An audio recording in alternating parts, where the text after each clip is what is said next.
familiares jóvenes no son delincuentes, no son ladrones, son estudiantes, trabajadoras y trabajadores, soñadoras, generosos y luchadores.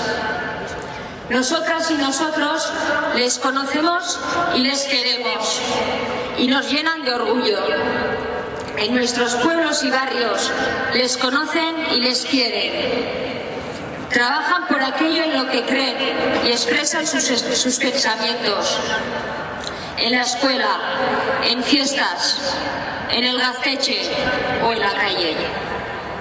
La independencia es para ellas y ellos, más allá de un sueño, una manera de pensar y de actuar. Sí, son independentistas y es esa y nada más que esa la razón por la que nos han llevado detenidos. Expresar sus ideas, realizar asambleas y realizar una labor social y política independentista es su único delito. Al fin y al cabo, el ejercicio de sus derechos civiles y políticos han sido su único delito. No hay ningún otro lugar en Europa en el que el ejercicio de los derechos se considere delito. Y solo en Euskal Herria el ejercicio de los derechos y libertades fundamentales lo han convertido en delito. La policía y la Guardia Civil se los han llevado.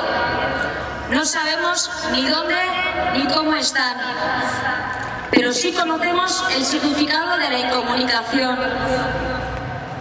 Todos los que vivimos en este pueblo sabemos que la incomunicación y la tortura son inseparables. Desde altas instancias de las Naciones Unidas se ha exigido al gobierno español que suprima la incomunicación y abandone la práctica de la tortura. Sin embargo, la arrogancia española hace oídos sordos de esas exigencias internacionales e impone a nuestros familiares la incomunicación y la tortura. No somos los primeros a los que nos ha tocado vivir esta injusticia.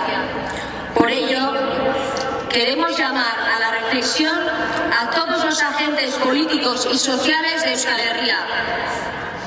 ¿Cuál es el futuro de un pueblo en el que su juventud tiene negados los derechos y libertades más básicos?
Alperik, gure bidean, harrien, arrez berezien gainetik pasatzen ikasi dugu.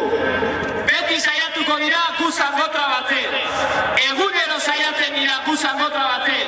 Gaztetxeak desalojatuz, ikasle mugimendua oztopatuz, jai herrikoi eta parekideak zapuztuz. Baina berriz esango dugu, alperrik gabiltza. Gure lanarekin aurrera egiteko konpromiso irmoa daukagu. Inoiz baino gehiago eraikiz erantzungo dugu. Gure eguneroko lanean jarriko dugu ametsak ideia bihurtzeko. Ideia garatzen. Ideiak errealitate bihurtzen. Horrek ematen baitie mina. Horrek jartzen du zalantzan ezbaian euren sistema kapitalista patriarkala. Beraz, inoiz baino gehiago